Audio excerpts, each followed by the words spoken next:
নমস্কার বন্ধুরা, all in one চ্যানেলে আপনাদের সবাইকে স্বাগত জানাই। আশা করি সবাই ভালো আছেন, সুস্থ আছেন। আমরাও ভালো আছি। আজকে আমি চিকেন স্যুপ নিয়ে হাজির হয়েছি। চিকেন স্যুপ বানানোর জন্য বেশ কিছু সবজি লাগবে, তবে এত সবজি না দিয়েও আপনারা আপনাদের পছন্দ মতো সবজি দিতে পারেন। প্রথমে আমি একটা প্রেসার কুকার নিয়েছি, তার মধ্যে গাজর দিয়েছি ক্যাপসিকাম, টমেটো দিয়ে দিয়েছি একটা, বাঁধাকপি দিয়ে দিয়েছি খানিকটা, ধনেপাতা দিয়েছি কিছুটা, পেঁয়াজ দিয়ে দিয়েছি একটা, সব কুচো করে। আপনারা চাইলে এর থেকেও কম পরিমাণেও সবজি দিতে পারেন। রসুন দিয়ে দিয়েছি 10-12টা কোয়া। এবার চিকেন দিয়েছি বেশ খানিকটা, 200 গ্রামের মতো বোনলেস চিকেন আমি দিয়েছি। আদা দিয়ে দিয়েছি 1 গাঁট, আদাটাকে আমি গ্রেট করে নিয়েছি। একটু ভালো করে ঘষে নিলে তাহলে স্মেলটা খুব ভালো হবে। এবার লবঙ্গ ও ডালচিনি দিয়ে দিয়েছি। লবঙ্গ দিয়ে দিয়েছি 5-6টা, ডালচিনিও দিয়েছি। ডালচিনি 2-3 গাঁটের মতো দিয়েছি। এখানে এলাচ দেওয়ার কোনো দরকার নেই, লবঙ্গ ডালচিনি দিলেই হবে। গোলমরিচ দিয়ে দিয়েছি 1 চা চামচ, নুন দিয়ে দিয়েছি 1 চা চামচ।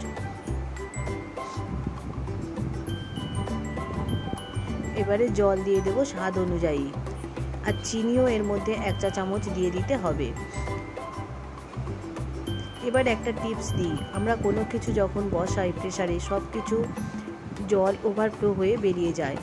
এবার আমরা যদি প্রেসারের সিটির মধ্যে যদি এইভাবে একটু তেল দিয়ে দিই তাহলে আর উপচে পড়বে না প্রেসারের।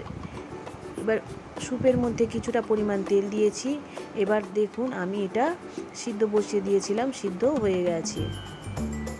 চিকেন স্যুপ পুরো সিদ্ধ হয়ে গেছে। এবার খুব সামান্য পরিমাণ কিছুটা কাজ আছে। এবার একটা কড়াইয়ে ফ্রাই প্যান বসিয়েছি। এই ফ্রাই প্যানের মধ্যে তেল দিয়ে দিয়েছি সামান্য, দিয়ে বাটার দিয়ে দিয়েছি 1 চা চামচ। বাটার দিয়ে বাটারটাকে ভালো করে গলে যাওয়া পর্যন্ত অপেক্ষা করতে হবে। এর মধ্যে কুচিয়ে রাখা পেঁয়াজ দিয়ে দেবো, একটা কুচানো পেঁয়াজ আমি এর মধ্যে দিয়ে দেবো। কুচানো পেঁয়াজটা দিয়ে খুব ভালো করে নাড়াচাড়া করে নিতে হবে। পেঁয়াজটা যতক্ষণ না পর্যন্ত লাল লাল হয় ততক্ষণ পর্যন্ত ভাজতে হবে। পেঁয়াজটা ভালো করে যখন ভাজা হয়ে যাবে তখন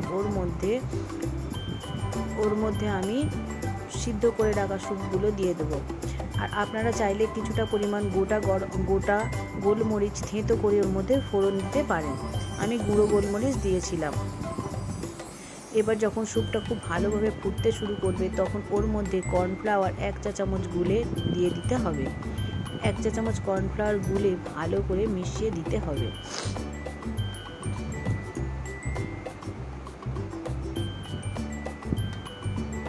দেখুন আমি খুব ভালোভাবে নাড়াচাড়া করছি, খুব ভালোভাবে নাড়াচাড়া করতে হবে, না হলে এক জায়গায় ডালা পাকিয়ে যাবে। স্যুপের রং দেখুন কতটা চেঞ্জ হয়ে গেছে। স্যুপটা প্রায় হয়েই এসেছে। স্যুপটা হয়ে গেছে, আমি এবার নামিয়ে নিয়েছি। চিকেন স্যুপটা খুবই হেলদি হয়, খুব টেস্টিও হয়। এটা মোমোর সঙ্গেও খেতে ভালো লাগে বা শুধুও খেতে ভালো লাগে।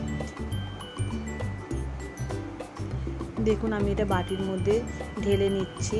আপনারা চাইলে বাড়িতে এইভাবে চিকেন স্যুপ বানিয়ে নিতে পারেন।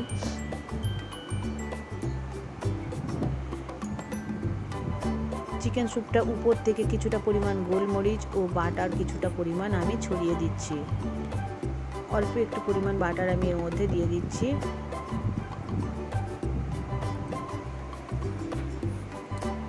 দেখুন চিকেন স্যুপ রেডি। আমি মোমোর সঙ্গে দিয়েছি। আপনারা চাইলে মোমো